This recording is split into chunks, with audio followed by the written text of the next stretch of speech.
mayambu ahana maktada ikok nonna taramna oksari ekhoni ngasidagi hauduna wari amaga makpurga laksari ngasigi wari asigi maming minoktuna kauri hojik tabirasi ekhoni nongna pujarak porida minoktuna kauri ahan basaru phone pairam dabadagi ahan oina phone paibada chiglemba kyagi mti harau jaki nungai jaki hanadi magi yumgi miyosingna class 12 loid phawbadi phone paiba yaroi hadana ating makaya matam kibadana phone phanna paining labasu adamak wana khalake mamana basingna phone paib uraga mahak matam aduda yamsu kalak jaki yumgi misingna badi class 12 ta mak wangna phonlo kariguma mak wana phawba tarabadi khoidigi tam phone phawba nangi dam leibigini haduna chinglembi mapana so hairi masigi thona asina chinglemba yamna kan honaki bigi matungina class 12 ki result out tawrapda mahak first division da pass tawrake mapasu haroki bana masano pa chinglembi gi damakta khara hena tama phone lama leibiki hojikti chinglemba magi lekai gi barba pangkaya amagasu wadi sanare pau phanare aduga arab pada lekiba barba pangsingasu wadi sanai pau phanai mi atai gi dikhangde chinglembi gi oinati ahamda phone paibase angang machana cycle thoba hirak patangai bu kumani phone du da mang nan gani amug yengani bikup khuding phone dum hangna khak thaki banate numidangi matamda phawba thenglaba pung 13 12 taraba phawba adum yelga leiri numit mangani tarani henna mana nongda pajer bu phone lado adum nale adum yengi marak ta game sanai video isai kaya matai matam adu mahak nupi na ha koiba habdudi itaw tawdri masa khangnaba magi mor mapang singa lambi da nong phado thingnaba matam da su jinglem bana hekta mahairame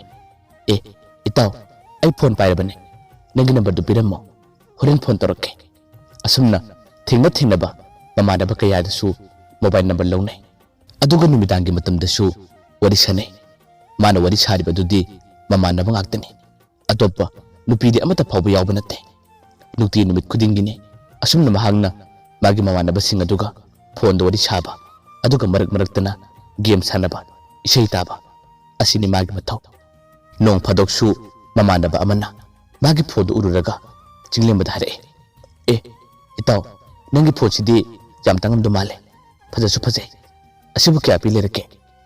chinglem bana khwaidigi harau jabase magi phone si phajai maman tangam do male hare pasini numitumadi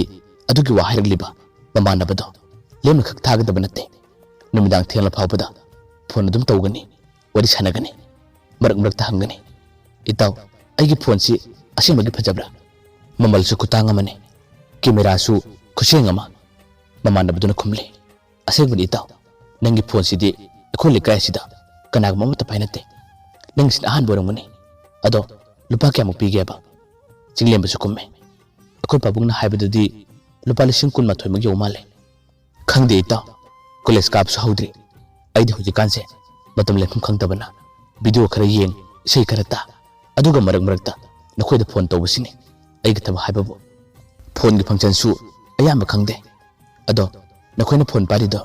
matam ayamba da kadi tawraga lege ba mama na budun komme ekoi ju chamana ida hoi ekoi budi game khara sane aduga marak ta facebook kumba instagram kumba khara pai kedoraga nangba nangsu painingbra jinglem na hare aduni itaw aisu khara paining natradi matam le phum sukhang dreba ayam no wai mama na budun kumle pasilu itaw matam len bi goinati hauju aina haribedo yam nu ngai bane ado nangu nupi ga mata koi dabra ba jinglem na kumme kaidi nupi no da phone pa bi skuidri khanadi larik asum paraga leibnina nupi su koi deba ado handakti nakhoi khara punche aduga khara koi balangmado achu yawning khangdeda handakta aigi wakhalse panung du nungai inong nuk thoe kadi haiga dabno khangdeda mama nabduna kumme aduna itaw pakhang parpa haibasidi nupi gi wakhalse pharakani aduga thamoi da su puning da su kadi no khangdaba pangkhal da khalkani nangi do pakhang moi bagi inot pharok labane nupi koiningba nusiba thamningba haibado nango da su phawrabane kadi mata khalunu itaw ekhoiga thingnaba kanda su ekhoina mateng pangge aduga nangna pamjaba khangna ningba nupi leirabsu ꯑꯩꯈꯣꯏꯗ ꯍꯥꯏꯔꯛꯑꯣ ꯑꯩꯈꯣꯏꯅꯁꯨ ꯄꯥꯡꯕ ꯌꯥꯕ ꯃꯇꯦꯡꯗꯣ ꯅꯪꯒꯤꯗꯃꯛ ꯄꯥꯡꯒꯦ ꯑꯁꯨꯝꯅ ꯆꯤꯡꯂꯦꯝꯕ ꯑꯃꯗꯤ ꯃꯃꯥꯟꯅꯕꯗꯣ ꯋꯥꯔꯤ ꯁꯥꯟꯅꯔꯤ ꯆꯤꯡꯂꯦꯝꯕꯗꯤ ꯃꯥꯕꯨ ꯐꯩ ꯍꯥꯏꯔꯛꯄ ꯅꯠꯇ꯭ꯔꯒ ꯃꯥꯕꯨ ꯁꯄꯣꯔꯠ ꯇꯧꯗꯨꯅ ꯋꯥ ꯀꯌꯥ ꯑꯃ ꯍꯥꯏꯔꯛꯂꯕꯗꯤ ꯌꯥꯝꯅ ꯍꯔꯥꯎꯖꯕꯅꯤ ꯅꯨꯃꯤꯠꯇꯨꯃꯗꯤ ꯃꯥꯒꯤ ꯃꯔꯝꯗ ꯋꯥ ꯍꯥꯏꯔꯤꯕ ꯃꯤꯗꯨꯒ ꯑꯗꯨꯝ ꯋꯥꯔꯤ ꯁꯥꯟꯅꯒꯅꯤ ꯃꯔꯛ ꯃꯔꯛꯇ ꯃꯥꯒꯤ ꯋꯥ ꯀꯌꯥ ꯑꯃ ꯍꯪꯒꯅꯤ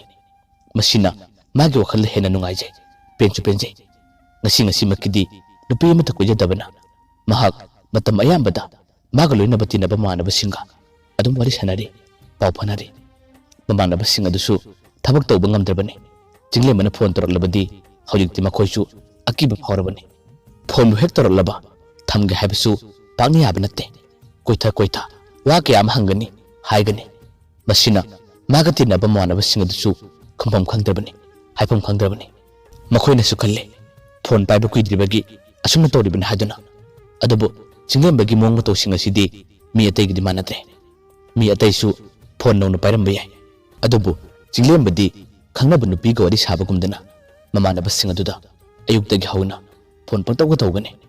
ꯑꯗꯨꯒ ꯃꯈꯣꯏ ꯃꯁꯦꯟ ꯀꯟꯐꯔꯦꯟꯁ ꯄꯤꯅꯔꯒ ꯋꯥꯔꯤ ꯀꯌꯥ ꯑꯃ ꯁꯥꯟꯅꯒꯅꯤ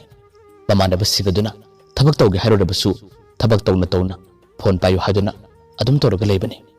ꯃꯍꯥꯛ ꯇꯁꯦꯡꯅꯃꯛ ꯐꯣꯟ ꯅꯧꯅ ꯄꯥꯏꯔꯛꯄꯁꯤꯗ ꯋꯥꯈꯜꯗꯤ ꯈꯔ ꯅꯨꯡꯉꯥꯏꯖꯩ ꯄꯦꯟꯖꯩ ꯃꯤ ꯑꯇꯩꯗꯧꯅ ꯐꯦꯁꯕꯨꯛ ꯋꯥꯆꯞ ꯏꯟꯁꯇꯥꯒ꯭ꯔꯥꯝꯒꯨꯝꯕ ꯄꯥꯏꯗꯨꯅ ꯁꯥꯟꯅꯕꯁꯨ ꯅꯠꯇꯦ ꯃꯥꯒꯤ ꯍꯥꯏꯕꯕꯨ ꯚꯤꯗꯤꯑꯣ ꯏꯁꯩ ꯌꯦꯡꯕ ꯑꯗꯨꯒ ꯃꯃꯥꯟꯅꯕꯁꯤꯡꯒ ꯐꯣꯟ ꯇꯧꯅꯕ ꯅꯨꯄꯤꯁꯨ ꯀꯣꯏꯗ꯭ꯔꯤꯕꯅꯤꯅ ꯃꯥꯒꯤ ꯋꯥꯈꯜꯁꯦ ꯍꯧꯖꯤꯛꯇꯤ ꯌꯥꯝꯅ ꯅꯨꯡꯉꯥꯏꯕ ꯋꯥꯈꯜ ꯑꯃ ꯍꯥꯏꯕꯗꯨꯅꯤ ꯃꯥꯅ ꯑꯁꯨꯝꯅ ꯇꯣꯏꯅ ꯇꯧꯔꯛꯄꯗꯒꯤ ꯃꯃꯥꯟꯅꯕꯁꯤꯡ ꯑꯗꯣ ꯅꯣꯡꯃꯗꯤ ꯋꯥꯔꯤ ꯀꯌꯥ ꯑꯃ ꯈꯟꯅꯔꯦ ꯑꯗꯨꯒ ꯃꯈꯣꯏ ꯃꯁꯦꯟ ꯍꯥꯏꯅꯔꯦ ꯆꯤꯡꯂꯦꯝꯕꯁꯦ ꯑꯁꯨꯝ ꯇꯧꯔꯒ ꯂꯩꯔꯕꯗꯤ ꯑꯩꯈꯣꯏꯁꯨ ꯀꯔꯤ ꯍꯥꯏꯒꯅꯤ ꯃꯉꯣꯟꯗ ꯐꯣꯟ ꯇꯧꯔꯛꯀꯅꯨ ꯍꯥꯏꯕꯁꯨ ꯑꯩꯈꯣꯏꯅ ꯉꯝꯗꯦ ꯑꯗꯣ ꯃꯥꯒꯤꯗꯃꯛ ꯑꯩꯈꯣꯏꯕꯨ ꯅꯨꯄꯤ ꯑꯃꯇ ꯈꯪꯅꯍꯟꯁꯤꯔꯥ ꯑꯗꯨ ꯑꯣꯏꯔꯕꯗꯤ ꯃꯥ ꯅꯨꯄꯤꯗꯨꯒ ꯁꯨꯝ ꯋꯥꯔꯤ ꯁꯥꯟꯅꯔꯒꯅꯤ ꯄꯥꯎ ꯐꯥꯎꯅꯔꯒꯅꯤ ꯑꯗꯨ ꯅꯠꯇ꯭ꯔꯕꯗꯤ ꯑꯩꯈꯣꯏꯁꯦ ꯃꯉꯣꯟꯗ ꯐꯣꯟ ꯇꯧꯔꯛꯀꯅꯨ ꯍꯥꯏꯔꯨꯔꯕꯁꯨ ꯃꯥꯅ ꯑꯃꯨꯛ ꯋꯥꯈꯜ ꯂꯥꯟꯅ ꯈꯟꯈꯤꯅꯤ ꯑꯩꯈꯣꯏꯗ ꯐꯥꯎꯕ ꯀꯧꯈꯤꯗꯕ ꯌꯥꯏ ꯅꯈꯣꯏꯕꯨ ꯀꯔꯤ ꯈꯟꯕꯅꯣ ꯆꯤꯡꯂꯦꯝꯕꯒꯤꯗꯃꯛ ꯅꯨꯄꯤ ꯑꯃꯇꯪ ꯁꯦꯝꯂꯁꯤꯔꯥ ꯃꯃꯥꯟꯅꯕ ꯑꯃꯅ ꯑꯃ ꯈꯨꯝꯂꯤ ꯅꯨꯄꯤ ꯁꯦꯝꯕ ꯍꯥꯏꯕꯁꯦ ꯑꯔꯥꯏꯕ ꯊꯕꯛ ꯅꯠꯇꯦ ꯑꯩꯈꯣꯏꯅ ꯍꯦꯛꯇ ꯁꯦꯝꯃꯨꯔꯕꯁꯨ ꯃꯥꯅ ꯄꯥꯝꯗ꯭ꯔꯕꯗꯤ ꯑꯗꯨꯁꯨ ꯐꯔꯛ ꯇꯥꯒꯅꯤ ꯃꯥꯅ ꯄꯥꯝꯖꯕ ꯅꯨꯄꯤꯗꯣ ꯑꯗꯨꯗꯣ ꯑꯣꯏꯅ ꯑꯩꯈꯣꯏꯅ ꯃꯇꯦꯡ ꯄꯥꯡꯁꯤ ꯑꯗꯣ ꯆꯤꯡꯂꯦꯝꯕꯁꯤ ꯍꯧꯖꯤꯛ ꯐꯥꯎꯕꯒꯤ ꯑꯣꯏꯅꯗꯤ ꯐꯦꯁꯕꯨꯛ ꯄꯥꯏꯗꯦ ꯍꯥꯏꯕꯗꯥꯏꯅꯦ ꯃꯥꯁꯦ ꯐꯦꯁꯕꯨꯛ ꯄꯥꯏꯍꯜꯂꯁꯤ ꯑꯗꯨꯒ ꯃꯁꯛ ꯐꯖꯕ ꯅꯨꯄꯤ ꯀꯌꯥ ꯑꯃꯒ ꯐ꯭ꯔꯦꯟ ꯑꯣꯏꯍꯜꯂꯁꯤ ꯃꯈꯣꯏꯁꯤꯡ ꯑꯗꯨꯗꯒꯤ ꯃꯥꯅ ꯄꯥꯝꯖꯕ ꯅꯨꯄꯤꯗꯣ ꯑꯗꯨꯝ ꯈꯜꯂꯁꯅꯨ ꯑꯗꯨ ꯅꯠꯇ꯭ꯔꯒ PUBGꯒꯨꯝꯕ ꯃꯣꯕꯥꯏꯜ ꯂꯤꯖꯦꯟꯒꯨꯝꯕꯁꯦ ꯁꯥꯟꯅꯍꯟꯁꯤꯔꯥ ꯑꯗꯨ ꯑꯣꯏꯔꯕꯗꯤ ꯃꯥꯅ ꯑꯩꯈꯣꯏꯗ ꯌꯦꯠꯄ ꯐꯣꯟ ꯇꯣꯏꯅ ꯇꯧꯔꯛꯄꯗꯣ ꯈꯔꯗꯤ ꯐꯒꯗ꯭ꯔꯥ ꯈꯜꯂꯤ ꯑꯃꯅ ꯃꯈꯨꯝꯃꯦ ꯅꯪꯒꯤ ꯋꯥꯗꯣ ꯌꯥꯕꯨꯗꯤ ꯌꯥꯏ ꯑꯗꯨꯕꯨ ꯃꯥꯁꯦ ꯐꯣꯟ ꯄꯥꯏꯕ ꯀꯨꯏꯗ꯭ꯔꯤꯕꯒꯤ ꯈꯔ ꯉꯥꯎꯖꯔꯤꯕ ꯂꯥꯡꯖꯔꯤꯕ ꯍꯥꯏꯕꯗꯨꯅꯤ ꯆꯤꯡꯂꯦꯝꯕꯁꯦ ꯂꯥꯏꯔꯤꯛꯁꯨ ꯐꯅ ꯍꯧꯔꯛꯄꯅꯤ ꯍꯧꯖꯤꯛꯃꯛꯀꯤꯗꯤ ꯀꯣꯂꯦꯖ ꯀꯥꯗ꯭ꯔꯤꯕꯒꯤ ꯃꯥꯅ ꯁꯨꯝꯅ ꯇꯧꯔꯤꯕꯅꯤ ꯍꯌꯦꯡ ꯀꯣꯂꯦꯖ ꯀꯥꯔꯕ ꯀꯥꯟꯗꯕꯨꯗꯤ ꯈꯔꯗꯤ ꯐꯈꯤꯒꯅꯤ ꯑꯗꯣ ꯐꯦꯁꯕꯨꯛꯇ ꯄꯥꯏꯍꯜꯂꯁꯤ ꯑꯩꯒꯤ ꯋꯥꯈꯜꯗꯗꯤ ꯒꯦꯝ ꯁꯥꯟꯅꯍꯜꯂꯒ ꯃꯉꯣꯟꯗ ꯒꯦꯝꯗ ꯄꯨꯛꯅꯤꯡ ꯆꯪꯍꯟꯕꯗꯣ ꯑꯩꯗꯤ ꯄꯥꯝꯗꯦ ꯑꯗꯨꯕꯨ ꯃꯥꯒꯤ ꯋꯥꯈꯜꯂꯦ ꯃꯉꯣꯟꯗꯕꯨꯗꯤ ꯍꯥꯏꯔꯒ ꯌꯦꯡꯁꯤ ꯑꯁꯨꯝꯅꯁꯨ ꯃꯃꯥꯟꯅꯕꯁꯤꯡ ꯑꯗꯣ ꯃꯈꯣꯏ ꯃꯁꯦꯟ ꯄꯨꯟꯕ ꯃꯇꯝꯗ ꯆꯤꯡꯂꯦꯝꯕꯒꯤ ꯃꯔꯝꯗ ꯋꯥꯔꯤ ꯀꯌꯥ ꯑꯃ ꯁꯥꯟꯅꯩ ꯃꯊꯪꯒꯤ ꯅꯨꯃꯤꯠ ꯑꯃꯗ ꯆꯤꯡꯂꯦꯝꯕꯒ ꯃꯥꯒꯤ ꯂꯩꯀꯥꯏꯒꯤ ꯃꯔꯨꯞꯁꯤꯡ ꯑꯗꯨꯒ ꯎꯅꯔꯦ ꯎꯅꯕ ꯃꯇꯝ ꯑꯗꯨꯗ ꯃꯥꯒꯤ ꯂꯩꯀꯥꯏꯒꯤ ꯃꯔꯨꯞꯁꯤꯡ ꯑꯗꯨꯅ ꯏꯇꯥꯎ ꯅꯪ ꯐꯦꯁꯕꯨꯛ ꯄꯥꯏꯅꯤꯡꯉꯦ ꯍꯥꯏꯕꯗꯣ ꯉꯁꯤꯗꯤ ꯑꯦꯀꯥꯎꯟꯠ ꯍꯥꯡꯂꯣ ꯑꯗꯨꯒ ꯄꯥꯏꯔꯣ ꯃꯁꯛ ꯐꯖꯕ ꯅꯨꯄꯤ ꯀꯌꯥ ꯑꯃꯁꯨ ꯄꯥꯏꯕꯅꯤ ꯃꯈꯣꯏꯁꯤꯡꯗꯣ ꯄꯨꯟꯅ ꯐ꯭ꯔꯦꯟ ꯔꯤꯀ꯭ꯋꯦꯁꯠ ꯊꯥꯖꯤꯜꯂꯣ ꯑꯗꯨꯒ ꯃꯔꯨꯞ ꯑꯣꯏꯁꯤꯜꯂꯣ ꯅꯪꯅ ꯄꯥꯝꯖꯕ ꯈꯣꯏꯗꯥꯖꯕ ꯌꯥꯎꯔꯕꯗꯤ ꯑꯩꯈꯣꯏꯗ ꯍꯥꯏꯔꯛꯑꯣ ꯑꯩꯈꯣꯏ ꯃꯇꯦꯡ ꯄꯥꯡꯕꯤꯒꯦ ꯑꯗꯣ ꯅꯪꯗꯤ ꯅꯁꯛꯁꯨ ꯐꯖꯩ ꯂꯥꯏꯔꯤꯛꯁꯨ ꯍꯩꯕꯅꯤꯅ ꯅꯪꯅꯕꯨ ꯍꯥꯏꯔꯕꯗꯤ ꯅꯨꯄꯤꯁꯤꯡꯗꯣ ꯑꯗꯨꯝ ꯌꯥꯔꯛꯀꯅꯤꯗ ꯑꯁꯨꯝꯅ ꯃꯃꯥꯟꯅꯕꯗꯨꯅ ꯃꯥꯕꯨ ꯊꯥꯒꯠꯂꯒ ꯋꯥ ꯍꯥꯏꯕ ꯃꯇꯝꯗꯅꯤ ꯆꯤꯡꯂꯦꯝꯕ ꯑꯃꯨꯛꯀ ꯍꯦꯟꯅ ꯍꯔꯥꯎꯖꯔꯤꯕ ꯍꯧꯖꯤꯛꯇꯤ ꯃꯈꯣꯏ ꯃꯌꯥꯝꯅ ꯊꯧꯖꯤꯜꯂꯒ ꯆꯤꯡꯂꯦꯝꯕꯕꯨ ꯐꯦꯁꯕꯨꯛ ꯄꯥꯏꯍꯟꯕꯤꯔꯦ ꯅꯨꯃꯤꯠꯇꯨꯗ ꯅꯨꯄꯤ 100-500ꯗꯒꯤ ꯇꯥꯗꯅ ꯐ꯭ꯔꯦꯟ ꯔꯤꯀ꯭ꯋꯦꯁꯠ ꯊꯥꯈꯤ ꯑꯦꯛꯁꯦꯞ ꯇꯧꯔꯛꯄꯁꯨ ꯀꯣꯡꯒꯥꯏ ꯑꯃꯅꯤ ꯑꯁꯨꯝꯅ ꯅꯨꯃꯤꯠꯇꯨꯒꯤ ꯃꯇꯨꯡꯗꯒꯤꯗꯤ ꯆꯤꯡꯂꯦꯝꯕ ꯐꯦꯁꯕꯨꯛ ꯄꯥꯏꯈꯤꯕꯗꯨꯅ ꯃꯃꯥꯟꯅꯕꯁꯤꯡ ꯑꯗꯨꯗ ꯌꯥꯝꯅ ꯇꯣꯏꯅ ꯐꯣꯟ ꯇꯧꯔꯝꯕ ꯋꯥꯔꯤ ꯁꯥꯔꯝꯕꯗꯣ ꯈꯔꯗꯤ ꯍꯜꯂꯦ ꯐꯦꯁꯕꯨꯛꯇ ꯅꯨꯄꯤ ꯃꯁꯛ ꯐꯖꯕ ꯍꯦꯛꯇꯃꯛ ꯊꯣꯔꯛꯄ ꯌꯥꯗꯦ ꯐ꯭ꯔꯦꯟ ꯔꯤꯀ꯭ꯋꯦꯁꯠ ꯊꯥꯖꯤꯜꯂꯤꯕ ꯃꯈꯣꯏꯒꯤ ꯃꯔꯨꯞ ꯑꯣꯏꯔꯤꯕ ꯐꯦꯁꯕꯨꯛꯇ ꯂꯥꯛꯄ ꯚꯤꯗꯤꯑꯣ ꯀꯌꯥ ꯑꯃꯁꯨ ꯑꯗꯨꯝ ꯌꯦꯡꯂꯒ ꯍꯧꯖꯤꯛꯇꯤ ꯆꯤꯡꯂꯦꯝꯕ ꯃꯇꯝ ꯑꯌꯥꯝꯕꯗ ꯐꯦꯁꯕꯨꯛ ꯄꯥꯏꯔꯒ ꯂꯩꯔꯦ ꯃꯃꯥꯟꯅꯕꯁꯤꯡꯗ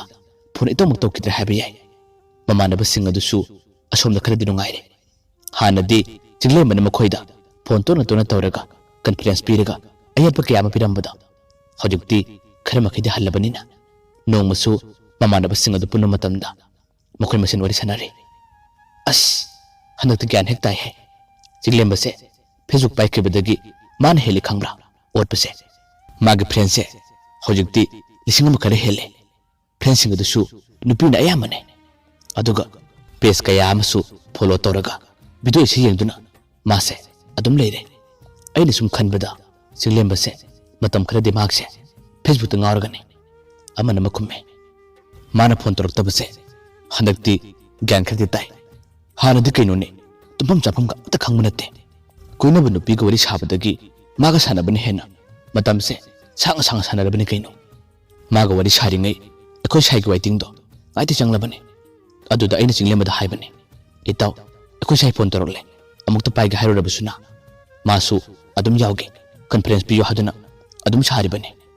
ish handakti itaw aseng mane khari wakhal si yange abana makumme lana chukhalunuda dupi ko jedabagi phone no pai boy bagi asun mangau thi bane hojikti mahaksu Facebook paire aduga magisu pamja nupi kayam friend odam lagane makoi ga nong phadoksu message thanaragane adudagi magisu apa makhanjaragane ekhoina mangonda sapom thokte warafum thokte ekoi se maga pulibane lekai amata dale minaraga ekoi masen noknaba sithanaba kaya amato narabadi atopa minabu ekoi busikadra aduna ekoi masendi support onagadabane mateng panagadabane amana mahaire adubudi khangidi taw ekoi masen sum noksaiduna phaki tawbane ado Chinglemba matam khara phone torambado ish manipur sidadi mana ahan boramane pung kun bari gi manungda mana tumlibase pung ohum dum oramane ayuktagi phone torakane aduga chamuk charugane numidang phawba phone sum toraga leiba ngamane numidang thelaba kanda mana ka phone torakpase aidi khangbusu yarabane khangdite ita hojikti khara makidi phare amana amu nopetona khumle adune mana aduna phone tawbado matam duda magi simaduda company ni message saraka habane dear customer akoina muki jare haduna magi wadu tabada amana mahare thada tharalumuni ta adugi wado company mangonda harika tharakpado chapek chabane asumna makoi masen Chinglemba gi baramda oidaba wa kaya ama adum hainai asomdana makam dawde Chinglemba Facebook ta magi barba pang kaya ama leire nupisu masak matau phajaba kaya ama yaure adubu makoi sing adugi photo tani mani yengjariba dongmata phawba masak phajaba nupi sing aduta message thaki busu leite mana khoida jaba khangani gu nupisu amata phawba yaude masak khangdaba nupi ni aina makhoida message tharoraga makhoina kari harakani haduna singnajaba akiba kaya amadi Chinglemba phawe adubu nomugi numitni magi thamoida su nuksibagi basanta haibado lakhi karma matamda lakhriba maga friend oiba kanagu manupa makhangna page amada tharakhiba video amakhakhtang share tarakhi video adumakti like gi video ne video aduda masak matok phajaba nupi amakhangna acting tawbado Chinglemba ubane magi video do he ubada Chinglemba gi wakhalda magi thamoida kari phawkibanu khangde mana khoida jaba mana hek pamjaba nupi habado oikba male video adutani hanjin yengliba adubu acting tawriba nupi dudi kanano karino habade mana khangbusu natte madugi video aduna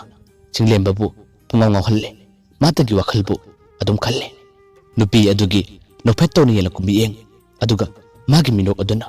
Chinglemba bu magi manaktamna tatana kawde Chinglemba hojukti nupi ase kanano karino haduna khaningo phawki Facebook paibra natraga nupi sibu kadai dagino haduna hangningbus pharole Chinglemba na yamna thunnamak video adubu tharba page adugi comment sing do paraga yengi nupi du khangba yawbra magi ming palaglaga comment pirakpana haduna yengmane adubu kanana su nupi adugi ming palaga comment pirakpadi amata phawba yawde Chinglemba langdon ba khaningba kaya aduna mathangi numit amada magi lekai gi mawana basing aduda hangi haduna Chinglemba gi wakhalda chablungna khanki mayambu aroibada amukana khurimjari mathangi tangkak singda warisina kari tholaga ba habada mayam puna ngaminarasi